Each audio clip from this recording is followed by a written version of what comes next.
Pyro 5 ni adalah adik kepada Pyro 7 external monitor. Dia ada features transmitter dan ada features receiver all in one, cuma dia 5 inch. Sebelum ni kita ada Pyro 7 yang release sama dengan Pyro series, Pyro H, Pyro S. Yang tu 7 inch, yang ni 5 inch. Let's go. Video ini dibawakan khas oleh Pixel Distribution, one of the leading distributor for professional video products in Malaysia. Assalamualaikum, kembali lagi dalam channel Tertulin. Aku Jasmine Muazzin. Okay guys, ini dia Pyro 5 daripada Holyland. It's a 5.5 inch wireless transceiving monitor. Oh, ni dia punya istilah dia. Transmitter dan receiver. Transceiving. Kalau dia transmit boleh pergi 4 receiver. Is a 2.4 GHz ataupun 5 GHz. Ini boleh tukar-tukar. Dan SDI ada HDMI. Yang lain-lain kotak dia kosong, tak ada apa. Let's go. Okay guys, sedikit introduction lah. Aku ada Pyro 7. Tapi Pyro 7 ni bagi aku dia sangat sesuai untuk dijadikan director monitor lah. Untuk berada di kamera, aku rasa 5 inch adalah external monitor size yang sesuai. Namun, it depends on your body camera lah. Macam aku pakai mirrorless, kecil je kameranya kan. Jadi, 5 inch sangat sesuai lah. Kalau kamera-kamera yang besar, 7 inch mungkin sesuai. So, tanpa berlengah lagi, jom kita buat unboxing. Okay. Kita dapat dia punya quick guide. Okay. Packaging list. Dia bagi sekali lah screen protector. Solid. Ini dia 5 inch. Berada di tangan aku sekarang. Dan kita dapat a new antenna, a new system sebab dia plug and play. Sebelum ni kita pakai screw. So bila korang cucuk ni, dia ada bunyi. Dan kita dapat OTG C to A. Macam ni je sizing dia, right?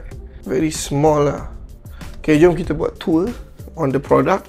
This is a 5.5 inch. Belah sini kita ada screw, ada SD card kat sini, but right now dia ada tutup. DC 10 hingga 18 volt, boleh USB-C, MPF battery, HDMI in dan out untuk visual, dan SDI in. Audio jack, switch on button. Belah bawah ada quarter inch. It's feel very solid. So dekat tangan aku sekarang ni ada Pyro 5 dan Pyro 7. So basically ini adalah different shade, side by side sizing dia. Dan cuma aku guna antena daripada Holyland transmitter 4K. So dia nampak lebih kecil lah. Kalau tidak, dia pakai antena dia agak panjang. So right now aku nak tukar kepada receiver kat sebelah ni. So kita tukar ke receiver. Yes, bagi dia reboot je. Okay, so once kita dah tukar kepada receiver, dan sekarang ni aku berada di group A. Okay, terus dapat image yang dekat sana. Yeah. Okay. So ada pelbagai features dekat bawah ni, sama macam Pyro 7. Dan apa yang aku nak tunjukkan, all the features yang dia ada. Okay, yang pertama sekali kita ada waveform, vestoscope, histogram, focus assist, zebra pattern, force color. Ada guideline lagi kat atas tu. Korang boleh install LUT 1 hingga ke 4 kali zoom. 4 kali zoom boleh buat. This one is aspect ratio, cross hatch. Tepi ni adalah anamorphic punya squeeze dan rotation.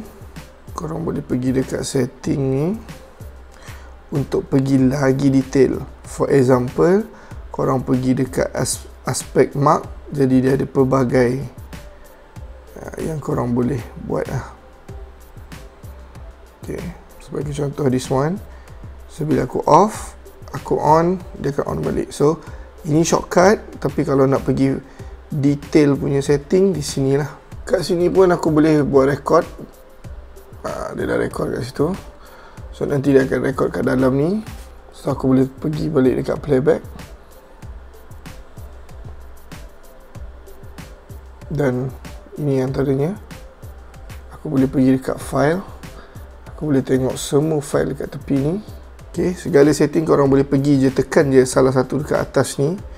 So mana-mana dia boleh tekan, dia keluar kat sini. So wireless, kita boleh pilih antara receiver atau transmitter. So right now aku dalam receiver mode.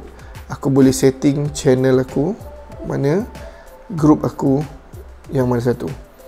Okay, ataupun kita boleh scan untuk kita dapat tahu detail berkaitan dengan channel yang kita nak pilih. So mana-mana yang warna hijau tu is a good channel.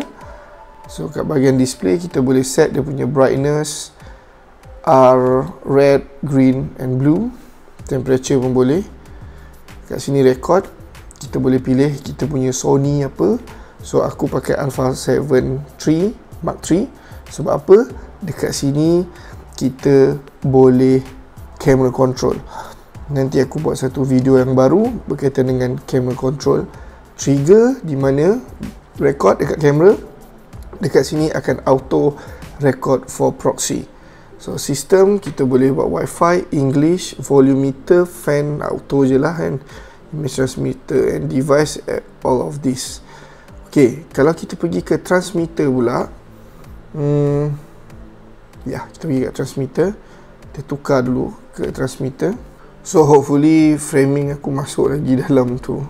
So kalau kita dekat transmitter mode, dekat bahagian wireless ni ada banyak info lah yang kita boleh setting. Antaranya wireless, kalau on bermaksud kita boleh connect receiver menggunakan tab phone dengan connect dengan wireless dia. Broadcast mode, sekarang ni aku off. So kita dapat sampai 8 channel. Kalau aku on, dia akan kurangkan channel, tapi dia akan tinggikan kekuatan signal itu. Group masih sama. So aku offkan je. Sebab kita boleh control dekat tepi ni whether kita nak guna smooth mode ataupun HD mode. So basically HD mode kita dapat kualiti yang bagus, ataupun smooth di mana dia akan optimumkan signal dan kita boleh pergi jauh. So itu saja video kali ni, Holyland Pyro 5. Thank you for watching. Jangan lupa subscribe di Tulin. Assalamualaikum. Impian menjadi filmmaker sejati dari hati ke lensa kisah jadi reality. Review ikhlas daripada pakar hakiki, bukan sekadar trend tapi tiada inti. Review dengan pengalaman dan ilmu, The Two Lane by Two Lane Signature. Jom subscribe sekarang. Oh na na na na na, The Two Lane. Impian menjadi filmmaker sejati dari hati ke lensa kisah jadi reality. Review ikhlas daripada pakar hakiki, bukan sekadar trend tapi tiada inti.